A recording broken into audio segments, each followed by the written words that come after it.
भक्तों, ओम नमः शिवाय, श्री शिवाय नमस्तुभ्यम, जय श्री महाकाल। जी हाँ भक्तों, क्या आपके भी जीवन में संतान की कमी है? आपको संतान प्राप्ति नहीं हो पा रही है? आप लोग बहुत ज़्यादा परेशान हैं कि आखिरकार हमारे जीवन में संतान की जो कमी है वो आखिर क्यों है?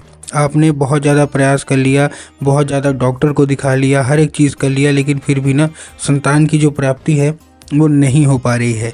आपके विवाह को भी काफ़ी ज़्यादा समय हो गया है, लेकिन संतान प्राप्ति अभी तक आपको नहीं हो पा रही है। आपको भी समझ में नहीं आता कि आखिर ऐसा क्या हो गया है कि संतान की जो प्राप्ति है नहीं हो पा रही है।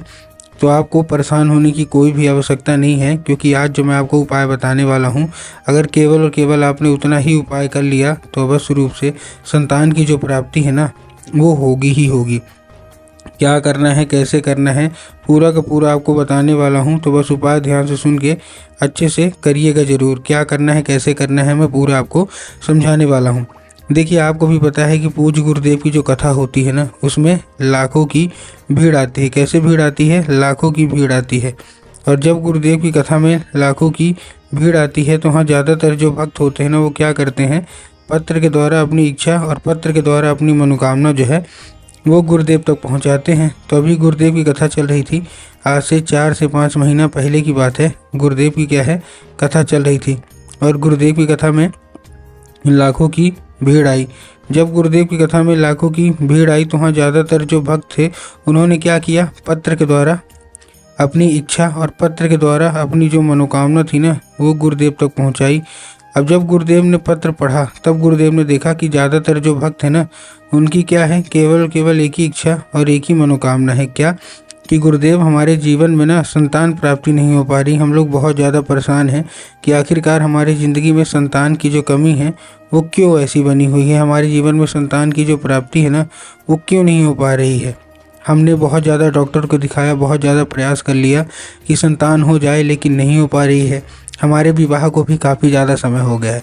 किसी के विवाह को मतलब 3 साल हो गए, किसी के 5 साल हो गए, किसी को 8-8 साल तक भी हो गए, लेकिन फिर भी मतलब नहीं हो पा रहे हैं। गुरुदेव, कुछ न कुछ उपाय बता दीजिए। अब जब गुरुदेव ने देखा तब गुरुदेव ने 2 से 3 उपाय बताए और कहा केवल और केवल ये उपाय कर लेना। अगर अभी तक तुम्हारी ज़िंदगी में संतान की जो कमी है वो बनी हुई है तो अवश्य रूप से संतान की जो प्राप्ति है इस बार होगी ही होगी, और महादेव की जो कृपा है ना तुम्हारे ऊपर अवश्य रूप से होगी ही होगी। अब जब गुरुदेव ने उपाय बताया तो लोगों ने जा जाके इस उपाय को घर में करना शुरू कर दिया। अब जैसे ही लोगों ने जा जाके इस उपाय को घर में करना शुरू कर दिया, वही लोग गुरुदेव की कथा में मात्र 1 से 1.5 महीने बाद वापस आए। अब जब वही लोग गुरुदेव की कथा में वापस आए तो उन्होंने क्या किया, फिर से एक बार गुरुदेव को पत्र लिखा। लेकिन ये वाला जो पत्र था ना, ये गुरुदेव को धन्यवाद के रूप में पत्र था कि गुरुदेव धन्य हो आपका, आपके द्वारा बताया गया उपाय हमने कर लिया है। हमारी सारी इच्छा, सारी जो मनोकामना थी ना वो पूरी हो गई है। हमारे जीवन में जो संतान की कमी बनी हुई थी, अब वो संतान की कमी जो है वो दूरी हो गई है। डॉक्टर ने कहा है कि आप बहुत जल्द माता पिता बनने वाले हैं। गुरुदेव, आपका कोटि कोटि धन्यवाद। और गुरुदेव ये केवल आपके द्वारा बताया गया उपाय के कारण ही हुआ है, नहीं तो हम कभी भी जीवन में संतान की प्राप्ति हमको नहीं हो पाती। आपका कोटि कोटि धन्यवाद।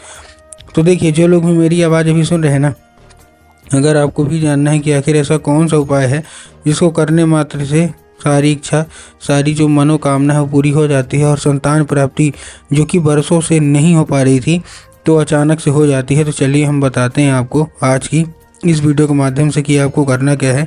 तो बस उपाय ध्यान से सुन के अच्छे से करिएगा ज़रूर। लेकिन उसके पहले चैनल पे अगर पहली बार आए हैं और आवाज़ मेरी पहली बार सुन रहे हैं तो वीडियो कर दें लाइक और चैनल को भी कर लें सब्सक्राइब, ताकि पूजनीय पंडित प्रदीप जी मिश्रा के रोज़ नए नए उपाय जो कि मैं उनकी कथा से सुनता हूँ, श्रवण करता हूँ, सबसे पहले मैं आपको प्राप्त करा सकूँ। ठीक, तो देखिए, जो हमारा सबसे पहला उपाय है, इस उपाय में आपको करना क्या है। जो हमारा सबसे पहला उपाय है, इस उपाय में आपको लेना क्या है, इस उपाय में आपको एक नारियल लेना है, और एक नारियल के साथ साथ आपको और क्या लेना है, एक सफ़ेद कपड़ा। तो एक नारियल आपने ले लिया और एक नारियल के साथ आपने सफ़ेद कपड़ा ले लिया। अब सफ़ेद कपड़ा कैसा लेना है, अच्छा सा कोई सा भी ले सकते हैं। नारियल में बहुत सारे लोग कंफ्यूज होते हैं कि नारियल हमको कौन से लेना है, जटा वाली नारियल लेना है कि बिना जटा वाली लेना है, कच्ची की पक्की। तब गुरुदेव ने साफ साफ बता दिया है कि आपको पक्की नारियल चाहिए जो कि जटा वाली होनी चाहिए। ठीक, ले लिया आपने।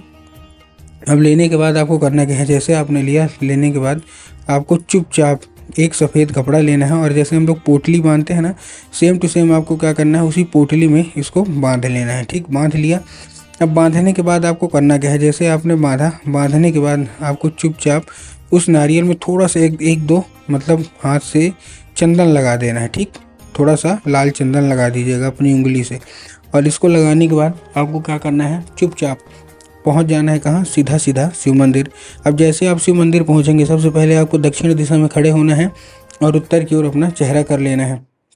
अब देखिए, दक्षिण और उत्तर में भी ना बहुत सारे लोग कंफ्यूज होते हैं कि दक्षिण क्या है, उत्तर क्या है, हमको थोड़ा साफ साफ बताओ। तब गुरुदेव ने साफ साफ बताया कि आप जिस भी शिव मंदिर जा रहे हैं ना, इस शिव मंदिर का इधर साइड जलाधारी होगा, आपको अपना चेहरा उधर साइड करके खड़े हो जाना है। ठीक, खड़े हो गए।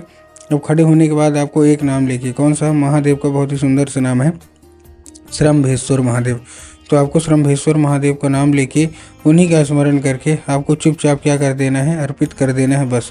पूज्य गुरुदेव कहते हैं कि अगर आपने ऐसा कर लिया ना, तो अवश्य रूप से सारी की सारी इच्छा और सारी की सारी जो मनोकामना है ना, वो अवश्य रूप से पूरी होगी ही होगी। ठीक, ये था कौन सा हमारा, ये था हमारा पहला उपाय।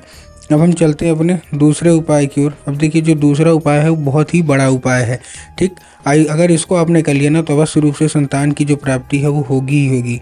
गुरुदेव ने ये बताया है इस उपाय में कि आपको करना क्या है, आपको केवल एक काम करना है। क्या काम करना है, आपको सफ़ेद आंकड़े का जो जड़ होता है ना, वो लेना है। मतलब सफ़ेद आंकड़े का फूल बिल्कुल भी नहीं लीजिए, सफ़ेद आंकड़े की जो जड़ होती है वो आपको लेना है। ठीक, तो सफ़ेद आंकड़े की जड़ आपने ले ली।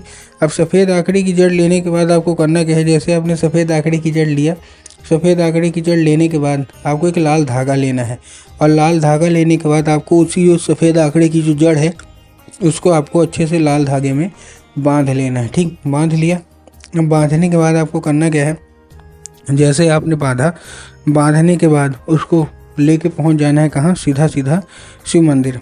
अब आपके दिमाग में क्या आया होगा कि जाएंगे और जाके बाबा भोलेनाथ के ऊपर अर्पित कर देंगे, जो कि बिल्कुल गलत है। ठीक, आपको करना क्या है, ऐसे नहीं करना। आपको केवल एक काम करना है। क्या काम करना है, आपको माता शोक सुंदरी की जगह पे, माता शोक सुंदरी की जगह कहाँ होती है, जलाधारी के बिल्कुल बीचों बीच। तो आपको जलाधारी के बिल्कुल बीचों बीच आपको अर्पित करना है। और अर्पित करने के बाद आपको क्या करना है, उसको औषधि के रूप में मांगना है कि कृपया करके हमको इसको औषधि के रूप में प्रदान करिए। अब क्या होगा, अभी औषधि का रूप ले लेगा। अब जैसे ही औषधि का रूप ले लेगा, औषधि का रूप लेने के बाद आपको अपने कमर पे इसको बांध लेना है। पूज्य गुरुदेव कहते हैं कि अगर आपने ऐसा कर लिया ना, फिर आप देखिए अवश्य रूप से सारी इच्छा, सारी मनोकामना जो है वो पूरी होगी ही होगी। और आपके जीवन में अवश्य रूप से संतान की जो प्राप्ति है ना, जो कि अभी तक नहीं हो पा रही है, वो भी अवश्य रूप से होगा ही होगा। तो उम्मीद करता हूँ आज का ये उपाय समझ में आ गया होगा।